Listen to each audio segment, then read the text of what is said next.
Hi! Ha! Welcome to Something to Talk About. This is a show where me, tacos about something. And today I'm going back to my A Song of Ice and Fire lore, taking a small break from Star Wars lore, and there's like still a couple of Song of Ice and Fire characters I really want to talk about, and one of them is Aurane. Are we gonna say Aurane? Aurane Waters, the bastard of Driftmark. I hope I can say bastard on YouTube because I'm gonna say it a lot. Aurane Waters, character from the Song of Ice and Fire books, the main books, if you will, and character didn't make it into the show. You know, one of hundreds, and kind of got some cool symbolism. All right, if you've never been here before, please click like, subscribe if this is entertaining for some reason, you sick bastard. If I'm saying bastard, I might as well say it more. And I have a lot of A Song of Ice and Fire lore. I got Flemeth Brax, I got Guy Lawston, I got all kinds of people from all over the A Song of Ice and Fire history. But yeah, today we're going to talk about Aurane Waters. And let's just jump into it. I do these in a one really long take. No editing. So if I stumble and mumble, it's because I don't edit. Everybody else edits out their stumbles and mumbles. But I want a little more of a improv feel, if you will. So Aurane Waters is a bastard of House Valarion. So let's talk about Valarion. Of course, you probably know all about Valarion because they're one of the main players in the House of Dragon TV show. But let's, just talk about them a little anyways. House of Valarion rules the island of Driftmark, the largest island in Blackwater Bay in the Crownlands. Their castles include Driftmark and High Tide. The head of Valarion, of House Valarion, is titled the Lord of Tides and the Master of Driftmark. The Valarions are sworn to Dragonstone. House Valarion is a Valyrian. God, I hate that he named one Valarion and they're Valarian. Like, Valarion it's hard to get this right. Is of House Valarion, or is a Valyrian house, and its members often have Valarian features such as silver, gold, or silver hair and purple eyes. Some of them have blue eyes. It is traditional for the sons of House Valarion to be given a taste of seafarer's life when young. The position of Master of Ships and Lord Admiral are often filled by members of House Valarion, as the family provides most of the royal fleet. Okay, let's talk about that. The first Master of Ships of the Small Council was a Valarion, and then there was quite a lot. And there's some really cool Valarions out there. Of course, Corlys of Valarion is probably the most famous.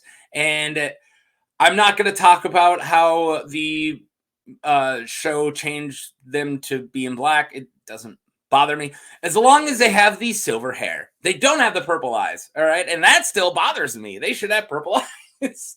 So should all Valarians should have the purple eyes. That's what bothers me. But anyways, let's talk about this dude. So he was a bastard from this house. Of course, he did have the whole seafaring thing and all that. So he's a Valarion. I'm going to do that this whole thing. And everything but name because, he's a bastard. So Aurane Waters, called the Bastard of Driftmark, is a bastard member of the House Valarion, and he is the half-brother of Monford. It's not Manford, it's Monford Valarion, the Lord of the Tides and Master of Driftmark. So he is the Lord Valarion's half-brother. That's how he's related, right? So he's a handsome and lean with silver gold hair and gray-green eyes. Ooh, doesn't have the purple. Uh-oh. He has a cleft chin and has a beard. His appearance reminds Cersei Lannister of Rhaegar Targaryen, although Aurane's face is narrower. And Rhaegar had deep purple eyes. Deep purple, right? Smoke on the water. Maybe that's a cue to what's going on. Not really. I just made that up. All right. pretty much he is a normal hot. He's like normal hot for Valarion, which still makes him hotter than everyone else of Valarion. Because, you know, the ugliest Valarion is still like an 8. It's just how it goes, man. Really good genes. That's why they kept them all. They went down. All right. I'm not here to talk about Valarian incest. I'm not. That's not what this one's about. This is about Aurane Water. So what's this bastard of Driftmark up to? Let's talk about Clash of Kings and the Battle of the Blackwater. So the Blackwater. Aurane is the scion, just a member, I guess, of House Valarion and fights for Stannis Baratheon during the War of the Five Kings. His half-brother, Monford, supports Stannis Baratheon's claim to the Iron Throne, you know, because it was the right thing. However, he threatens to take his forces home if they do not strike soon.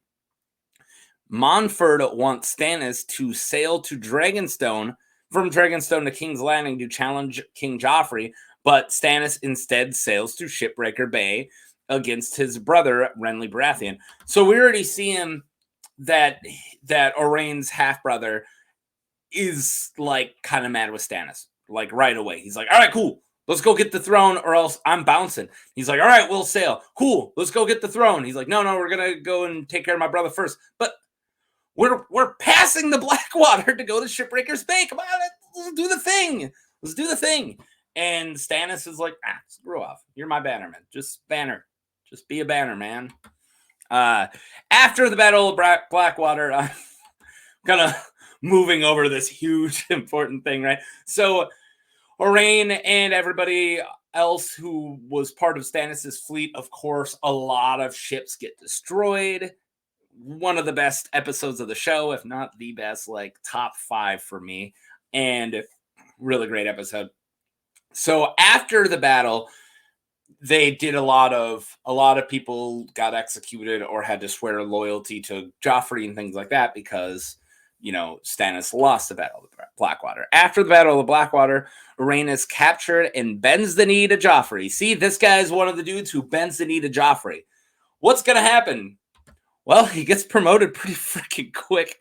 Aurane is pardoned for fighting for Stannis and wins the favor of Queen Regent Cersei Lannister, who believes that Aurane desires her, but really it's just she has the hot for his secondhand Rhaegar look. So he looks like Rhaegar.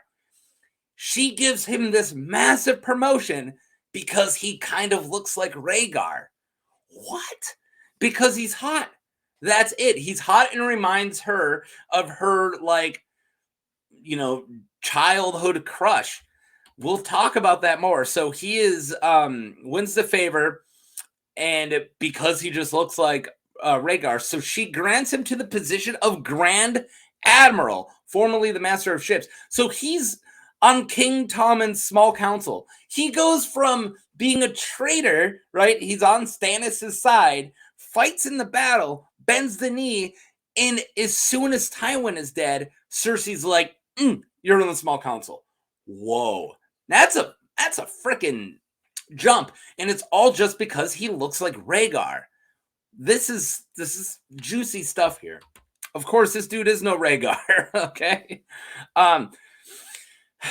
Since most of the loyal fleet was destroyed at the Blackwater, Aurane receives funds to build a small fleet of Dromons, and Grandmaster Pycelle disagrees with Aurane's plan to captain the Dromons with younger men rather than veterans of the Blackwater. This dude wants newer guys who are loyal to him to captain, you know, to be in charge of these really nice, fancy Dromons that Cersei is letting him get money to build, right? So, Lord of the Waters. Aurane tells Cersei that Sir Loras Tyrell was wounded during the siege of Dragonstone. Cersei thinks Aurane covets Dragonstone as the lordship, because he was granted lordship, does not include a seat of his own, but she feels Rosby would be more fitting for him. she's not keeping so she's not keeping the person she just gave a fleet to happy. Due to increasing unrest in King's Landing after the arrest of Queen Marjorie Tyrell, Aurane tells Aurane tells Queen Cersei that he will launch her new Dramons onto Blackwater Rush to keep the peace and potentially prevent Lord Mace Tyrell from rescuing his daughter Marjorie. During the imprisonment by the Faith of the Seven, Cersei is visited by Qyburn, who tells the queen that Lord Waters fled the capital with his new ships after her arrest. Okay. So he's like, hey, I'm going to put all my ships in the water and protect in case Mace Tyrell wants his clearly innocent daughter saved. And she's like, all right, get on the water. And the second the Faith Militant, the High Sparrow, turns on Cersei, he goes, see ya, and takes the ships and leaves. This dude's a greasy son bitch. All right.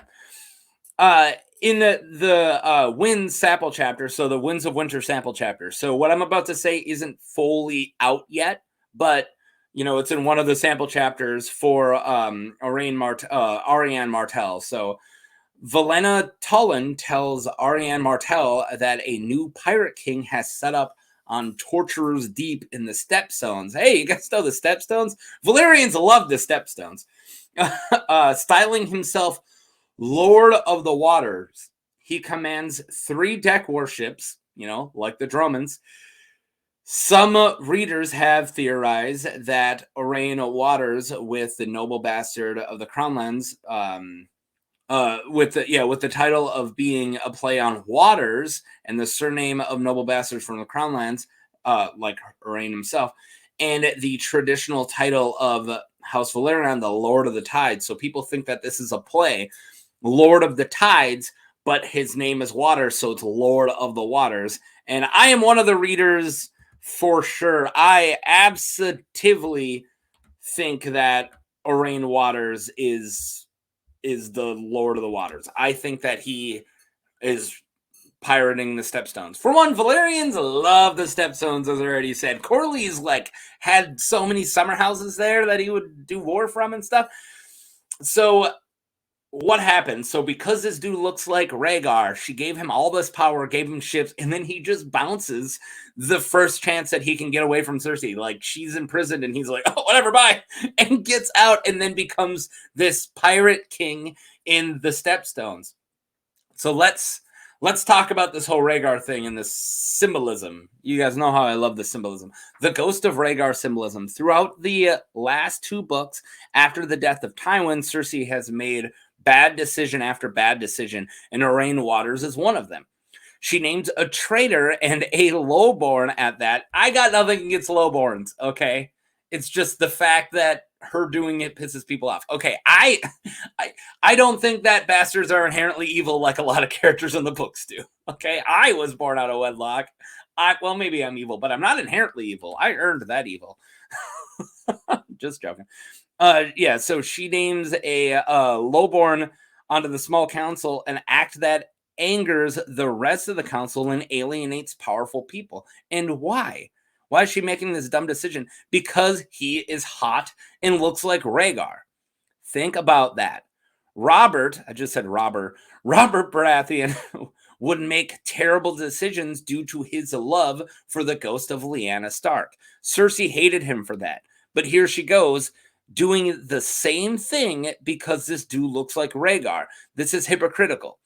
Apparently, Rhaegar and Lyanna were so amazing that the rulers of the kingdom still mess things up because they still love them. Sure, Cersei might not have, quote, loved Rhaegar, but it has been said that she wanted to marry him and had a major crush on him because he's Rhaegar Targaryen. He's awesome. And there she is, tossing a random guy one of the most powerful positions in the kingdom because he kind of looks like him. So this is just showing that she's a hypocrite. That all of the I never could live up to the ghost of Lyanna, but the second she sees somebody who looks like Rhaegar, she's like, oh, have all the stuff. And yeah, it's really weird of this weakness because we think of her as being this cold, emotionless character because that's what her outside appearance is. But the second we get POV chapters, we see that she makes these really odd, sentimental mistakes. I just found it really great because it cuts so much of her down that just somebody who looks like Rhaegar, who I know people who haven't read the books are going to be like, she didn't love anybody but Jamie. She didn't even love Jamie.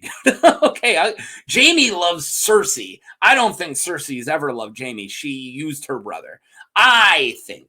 Okay, and also because she loves herself so much, and banging her twin is like the closest thing she can get. But she did have a major crush on Rhaegar, and she wanted to be his queen before he married Elia Martell. Is that the right Martell? I think so.